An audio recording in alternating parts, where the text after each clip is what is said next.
ماں باپ بھی جب سمجھاتے ہیں تو ڈانٹ ڈپٹ کے، ہمارے استاد قاری بھی جب سمجھاتے ہیں تو ماشاءاللہ ڈنڈے مار مار کے، ڈنڈے میں تیل لایا ہوتا ہے چنگی طرح ٹک کے پوے۔ میں نے طالب صاحب جو ہمارے سپرنٹینڈنٹ تھے سینٹرل ماڈل اسکول میں، سب سے زیادہ میں نے ان کی مار کھائی۔ وہ ایسے ٹکا کے مارتے تھے نا، ایک ہاتھ یہاں رکھتے تھے اور اتنا بڑا ہوتا تھا سیف جس میں وہ سوٹی پڑی ہوتی تھی۔ اور خالد میلہ میرا جگری یار، 55 سال سے میری اس کے ذمہ ہوتا تھا ڈنڈا نکال کے لانا، تو ڈنڈا لانے والا میرا یار ہوتا تھا، وہ ایسے اندر اتر جاتا تھا وہ ڈنڈا، اور ہماری ہائے ہائے ہوتی تھی۔ لیکن وہ ایک دم ہم فلم دیکھ کر آئے میں اور جاوید نذیر مرحوم فوت ہو گیا، تو وہ تھوڑا آگے تھا، وہ بھاگا بھاگا جا کے بستر پہ لیٹ گیا الٹا ہو کے، کہ میں تو ستا پہ، میں تھوڑا پیچھے تھا تو میں برآمدے میں ہی پکڑا گیا، مجھے جم مارا۔ ابھی بیان کر کے مجھے ضرب یاد آ رہے ہیں۔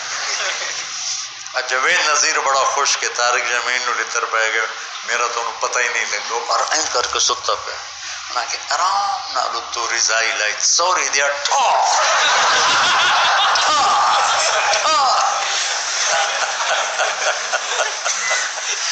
یہ بہت غلط طریقہ ہے، بہت غلط طریقہ، پتہ نہیں کہاں سے آ گیا۔ دینی مدرسوں کا بھی یہی حال ہے، اور یہ اسکولوں کا بھی یہی حال ہے، اور ماں باپ کا بھی یہی حال ہے کہ ماں باپ اپنی بات اتارنا چاہتے ہیں ڈنڈے کے ساتھ، شدت کے ساتھ، سختی کے ساتھ۔ کئی دفعہ میرے پاس معصوم بچیاں بچے جو میرے نمبر، میرا پرچہ اچھا نہیں ہوا، اب میرے نمبر تھوڑے آئیں گے، میرے ماں باپ مجھے بون ڈانٹیں گے، میں کیا کروں؟ میں نے کہا پتر میں کی کروں، کوئی دم ضرور پڑا، کچھ نو تعویذ دے ماں۔ وہ نادان ماں باپ ہیں جو بچوں کو کم نمبر آنے پہ ڈانٹتے ہیں۔ ان والدین نے اپنی سب سے قیمتی دولت برباد کر دی، اے پر، بی پر، سی پر۔ اس کو تعلیم تھوڑا ہی کہتے ہیں، تعلیم تو سمجھ کا نام ہے، رٹا لگا کے پڑھ لینے کا نام تو تعلیم نہیں ہے۔ ہمارا ایک دوست تھا ان پڑھ، اور وہ بہت بڑا کاروباری، سمجھ کا تعلق پڑھائی سے نہیں، تو اس نے کپڑے کے شرٹس کی دکان کھولی، تو اس کی بیوی پڑھی لکھی تھی، اس نے کہا دیکھو 1 shirt for 1 pound and 3 shirts for 2 pound، یہ تو یاد کر لے، جوڑا گاہ کب تو اے آکھنا ہے۔ ٹھیک ہے۔ اب ایک عورت آئی، وہ راستہ بھول گئی تھی، وہ اس کے سٹور میں آ گئی، اس نے راستہ پوچھا کہ ایجیکس کا راستہ کدھر ہے؟ ان کا 1 shirt for 1 pound and 3 shirt for 2 pound۔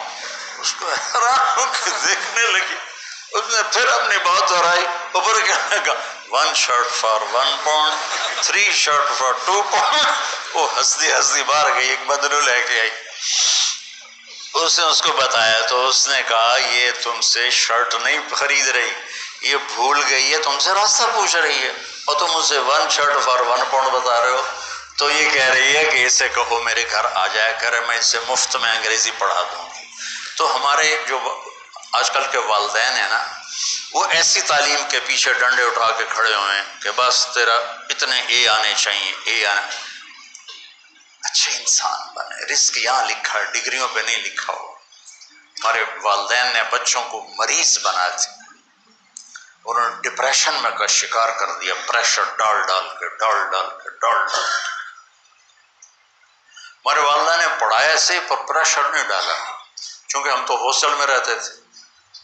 ایک دفعہ گورنمنٹ کالج لاہور ماشاءاللہ میرے 1000 میں سے 90 نمبر آئے،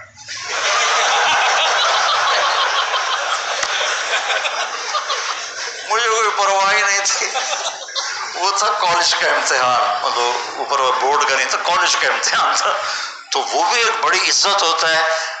میں بڑے فخر سے بتاتا کوئی ہے جندے 1000 آئے ہوں، میرے آئے۔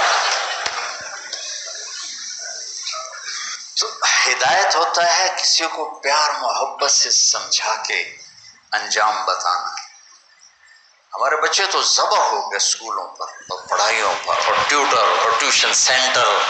ان بیچاروں کی جو پنپنے کی عمر تھی، بڑھوتری کی اور عقل کی گروتھ کی عمر تھی، وہ ساری برباد ہو جاتی.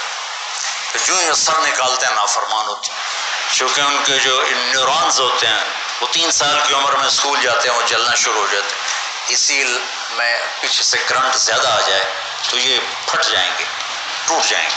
جب 3-4 سال کے بچے پر کتابوں کا بوجھ لادا جاتا ہے، پھر ماں باپ کا پریشر ہوتا ہے، تو ان کے نیورون کہتے ہیں دماغی سیل، وہ جل جاتے ہیں، پھٹ جاتے ہیں. پھر جو بڑے ہوتے ہیں نہ ماں باپ کی سمجھتے ہیں نہ کسی اور کی سمجھتے ہیں، وہ اپنی کرتے ہیں، اپنی موج میں ہوتے ہیں. ہدایت محبت سے، پیار سے کسی کو بتا دینا، آگے وہ لے لے تو ٹھیک ہے، نہ لے تو میرا ذمہ ختم ہو گیا. ھذا بلاغ للناس. یہ قرآن چونکہ عربوں پہ اترا ہے، ان کی زبان میں اترا ہے، ان کی معاشرت کو سامنے رکھ کے اترا ہے، تو ان کے اندر میں اتر گئی بات. ہدا سمندر میں پہاڑ کی اس چوٹی کو کہتے ہیں جو پانی سے باہر نکلی ہوئی ہو اور چمکدار ہو، سورج کی شعاعیں پڑنے سے چمکتی ہو. اس زمانے میں کمپیوٹر نہیں، مشین نہیں، بادبان کشتیاں ہیں. رات کو سفر کرتے تھے تاروں کو دیکھ کر، تاروں کی مدد سے سمت طے کرتے تھے، مشرق ہے مغرب ہے. صحرا میں اب بھی آبادی ہے، سعودی کے، قطر کے. تو میں نے ایک بدو سے پوچھا جو صحرا میں رہتا ہے کہ تم لوگ تو ریت ریت راستہ کیسے پہچانتے؟ ویسے چلتے ہیں جیسے لکھا ہوتا ہے لاہور 90 کلومیٹر، اس طرح چلتے ہیں ریت. تو کہا ہم ستاروں کا علم جانتے ہیں، ہم ستاروں کو دیکھ کے چلتے ہیں. پر دن میں وہ اتنا ہمارے اندر ہوتا ہے کہ ہم اس کے مطابق چلتے رہتے ہیں. رات کو چلتے تھے ستاروں کو دیکھ کر، اور دن میں چلتے تھے ان روشن چوٹیوں کو دیکھ کر کہ یہ جگہ جگہ تھیں، اور انہوں نے ان کو متعین کیا تھا یہاں سے جدے مڑنا ہے، یہاں سے یمبو مڑنا ہے، یہاں سے عدن مڑنا ہے، یہاں سے عقبہ مڑنا ہے. تو وہ ان نشانیوں کو اگر کھو دیتے تھے تو بھٹک جاتے تھے. اور اس زمانے میں کوئی مواصلات نہیں تھے کہ بھئی ہم بھٹک گئے ہماری مدد کو پہنچو، ایسا تو پھر وہ کشتیاں برباد ہو جاتی تھی. تو ہدا یہ زندگی کے سمندر میں وہ روشن چٹان ہے جو انسانی کشتیوں کو راستہ دکھاتی ہے کہ یہ روشن چٹان ہے اور یہ زندگی کا سمندر ہے اور یہ طارق جمیل ایک کشتی ہے اور اس سے راستے کی تلاش ہے. تو اللہ کہتا ہے اس چٹان کو سامنے رکھ، یہاں سے تیرا راستہ دنیا کی عزتوں کو بھی جاتا ہے اور آگے جنت کو بھی جاتا ہے. وہ کیا ہے؟ یہ ہے وہ کتاب ہدن للمتقین. سورہ فاتحہ میں ہم نے کہا یا اللہ ہمیں وہ چٹان دکھا. یہ عربوں کے معاشرت کے لحاظ سے ترجمہ کر رہا ہوں. ویسے ہدایت ہے سیدھے راستے کی رہنمائی فرمانا، پیار کے ساتھ، نرمی کے ساتھ. نماز پڑھ، یہ بھی ہدایت کا راستہ. میرے بھائی آپ نماز ادا فرما لیں. تو یہ ہدایت، پہلی ہدایت نہیں، پہلا سوٹا ہے، دوسری ہدایت کا راستہ دکھانا ہے پیار محبت سے.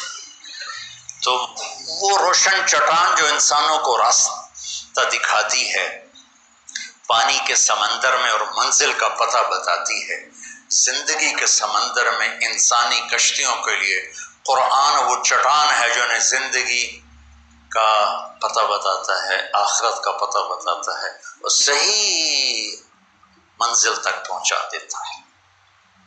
جب اللہ نے ہم نے اللہ سے دعا مانگی یا اللہ میں ہدایت دے، تو اللہ نے ہماری دعا قبول کر کے فرمایا الف لام میم ذالک الکتاب لا ریب فیہ ھدی للمتقین. لوگ تم نے مجھ سے ہدایت مانگی تھی نا، تو لو یہ کتاب آ گئی، یہ ہدایت کا ذریعہ ہے، یہ ہدایت کا سامان اور سبب ہے.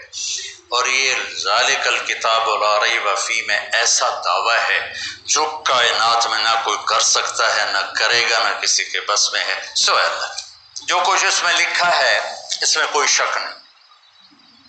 شک خود عربی زبان کا لفظ، ریب کا ترجمہ شک نہیں ہے.